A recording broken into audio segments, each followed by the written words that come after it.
सत्संगजी प्रेमाने बोलूया. धन निरंकारजी. आपल्याला भक्ती करत असताना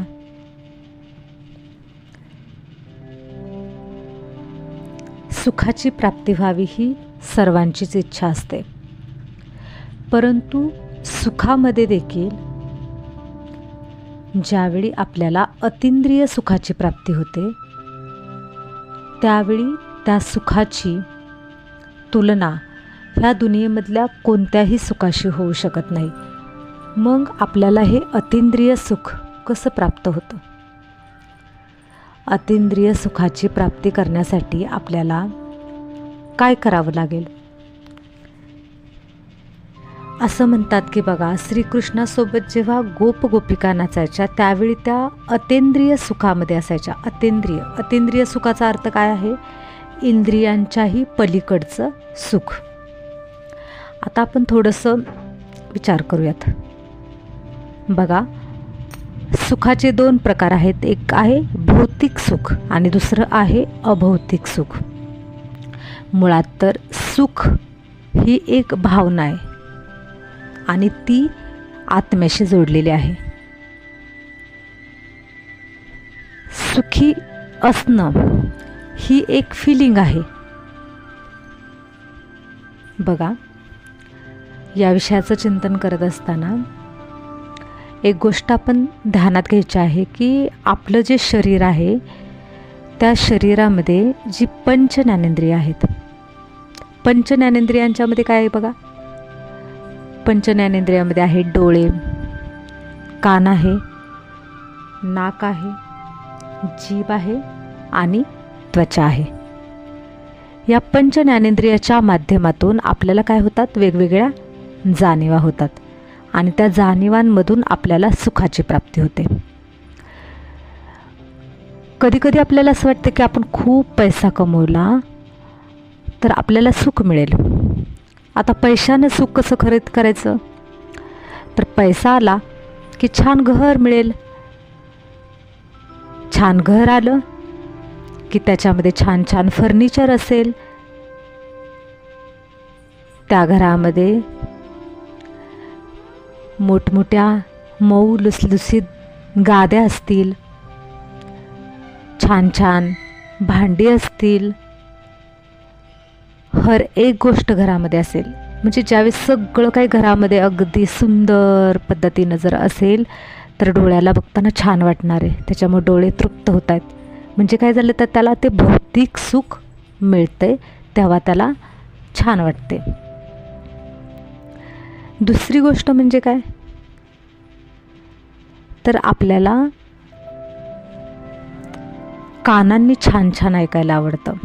कधीकधी काय होतं बघा, आपण सुंदर गाणी ऐकतो त्यावेळेस आपले कान तृप्त होतात, छान वाटतं. हां, काय मस्त आवाज आहे, खूप छान गीत लागले, ऐकताना खूप छान वाटलं. आपण सत्संगमध्ये गेलो बघा, छान छान गीतं भजनं ऐकत असतो त्यावेळेस आपल्याला काय होतं?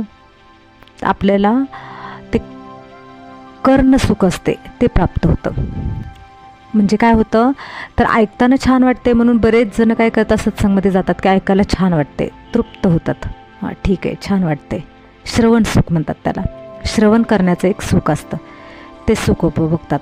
काही जण काय करतात, निसर्गाच्या सानिध्यामध्ये जातात, डोळे भरून निसर्ग पाहतात आणि नयन सुखाचा अनुभव घेतात. काही जण काय करतात, छान छान पदार्थ खातात. छान छान पदार्थ खाल्ले की काय होतं? छान वाटतं. म्हणजे कसं, आवडती जिलेबी खाल्ली, गोड गुलाबजामुन खाल्ले की खूप छान वाटतं. आणि जीभ काय होते, वेगवेगळ्या चवी घेते आणि त्याची तृप्ती कशाला मिळत असते? तर आत्म्याला मिळत असते. शरीर त्या चवी घेत असतं, परंतु ती आत्मा त्या शरीराच्या माध्यमातून चव घेत असते, ना की शरीर चव घेत असतं. आत्मा घेत असते. आत्म्याच्या त्या भासना आहेत ना, सगळ्या वासना आहेत सगळ्या गोष्टींच्या, त्यामुळं छान वाटतं आत्म्याला. छान सुगंध आला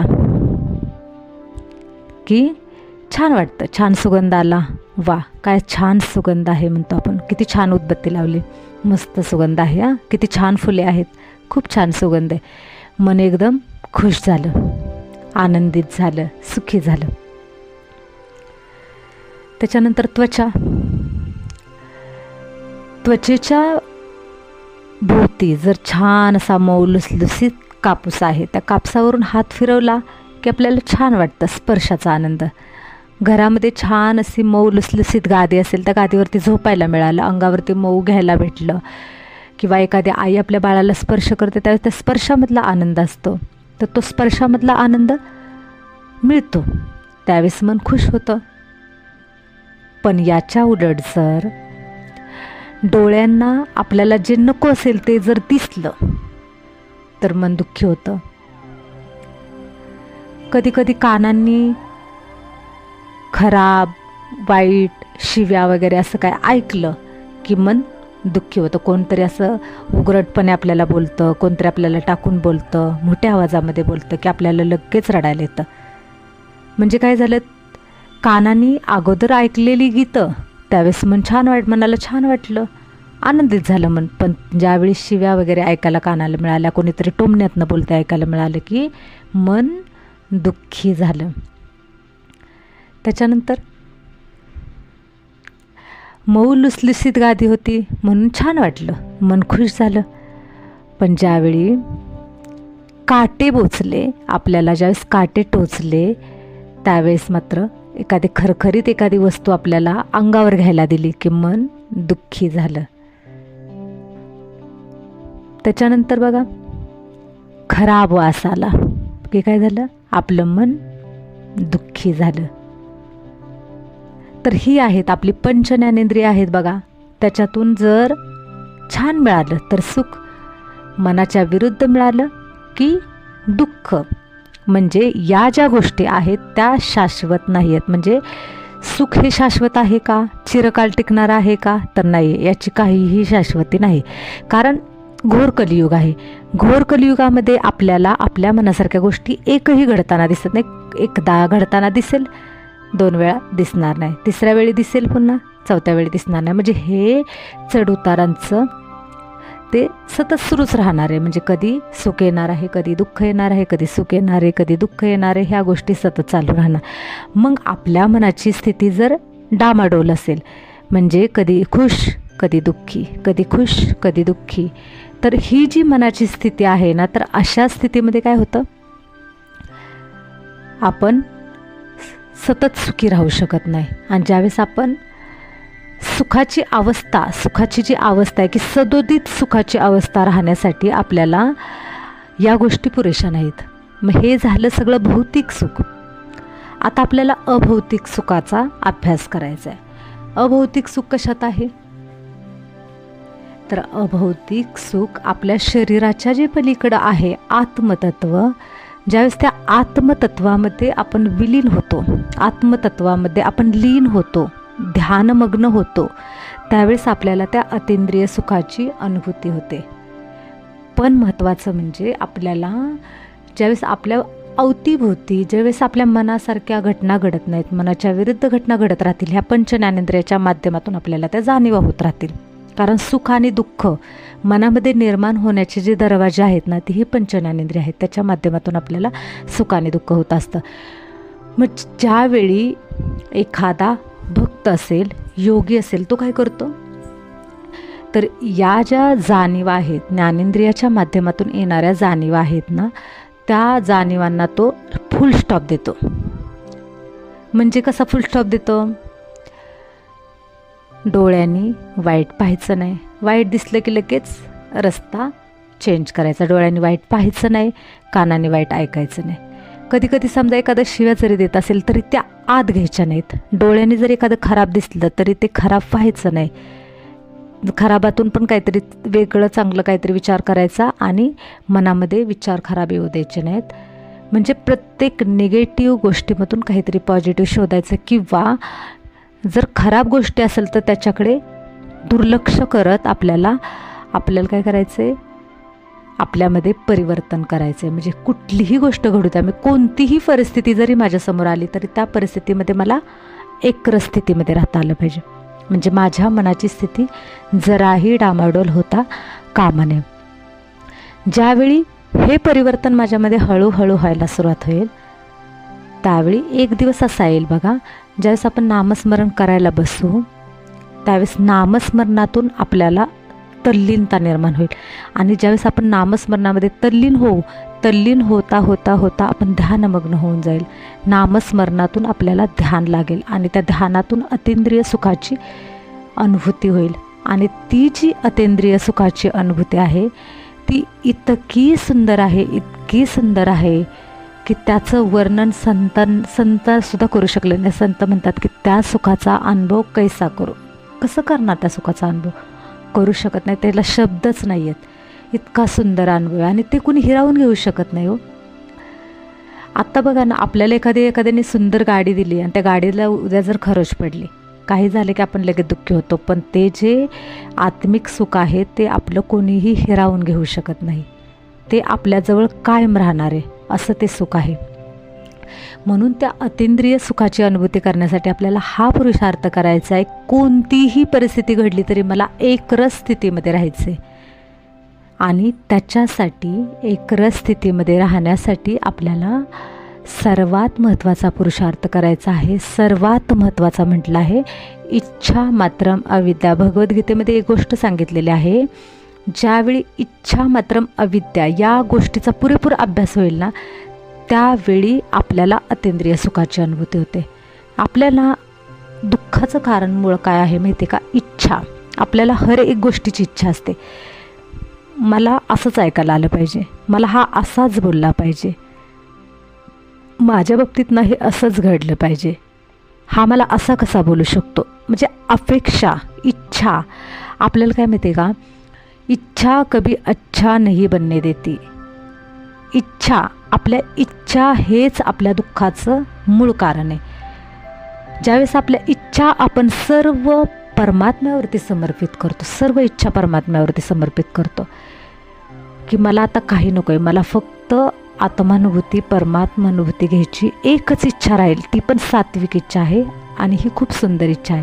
ज्यावेळेस आपल्याला ती इच्छा राहते आणि त्याच्यासाठी आपला पुरुषार्थ सुरू होतो, त्यावेळी आपलं हळूहळू हळूहळू इच्छा आपल्या जेव्हा कमी होत जातात त्यावेळेस आपण आपले मनाची स्थिती अविद्या, म्हणजे इच्छेची अविद्या. इच्छा मात्र अविद्या म्हणजे काय? इच्छेची अविद्या म्हणजे जणू काय इच्छा ही माझ्याकडं गोष्ट मला माहितीच नाही. लहान बाळ कसं असतं बघा, की त्याला जणू ह्या दुनियेची काही गोष्ट माहितीच नसते की कोण कसं आहे, कोण कसं आहे, त्याला अविद्याच असते ना, म्हणजे त्याचं ज्ञानच नाही आहे. तसं आपल्याला इच्छेची अविद्या म्हणजे इच्छेचं ज्ञानच नाही आहे, काय असतात इच्छा. अशी ज्यावेळेस मनाची स्थिती होईल त्यावेळेस आपले ना मनाची एक अवस्था अशी असते ना की एकदम मासूम अवस्था, म्हणजे अगदी म्हणतात ना की आपण म्हणतो ना भोळा, एकदम भोळी अवस्था असते. आणि अशी आपल्या मनाची अवस्था तयार झाली पाहिजे. की बरेच जण म्हणतात बघा हे कलियुग आहे, कलियुगामध्ये जशाच तसं राहावं लागतं, पुढचं असं आपल्याला म्हणजे असं आपल्याशी वागेल, तसं आपल्याशी वागेल. तसं नाही, आपल्याला चेतनता पण दिलेली आहे. एखादा व्यक्ती आपल्याशी कसा वागतोय त्यावेळेस आपण तिथं पटपट बोलून रिॲक्ट व्हायचं नाही, पण आपल्याला तिथनं लगेच आपला पाऊल आपल्याला लगेच बाहेर टाकता आलं पाहिजे. आपल्याला कळालं पाहिजे हा रस्ता आपल्यासाठी योग्य नाही, लगेच आपण रस्ता चेंज करायचा. आपला पुरुषार्थ हा असला पाहिजे की आपल्या हळूहळू हळूहळू एक एक एक एक एक एक इच्छा आपल्या कमी होत गेल्या पाहिजेत. जितके आपल्या इच्छा वाढतील ना तितके आपली अवस्था मनाची कशी होणार आहे? बैचेन अवस्था होणार आहे. आणि बैचेन अवस्थेमध्ये अतींद्रिय सुखाची अनुभूती होऊ शकत नाही. आणि जिथे अतींद्रिय सुखाची अनुभूती नाही ना तिथे मोक्ष नाही. कारण मोक्ष ही अवस्था मनाची आहे आणि ती जिवंत असताना मिळते. जिवंत असतानाच मोक्षाची स्थिती म्हणजे नष्ट मोहा स्मृती लब्धा. म्हणजे कसं, कोणत्याही गोष्टीचा मोह नाही, ना कुठल्या व्यक्तीमध्ये अडकले, ना माझी आई, ना माझा भाऊ, ना माझा मुलगा, ना माझा पती, ना माझी पत्नी, कोणामध्येही रस नाही,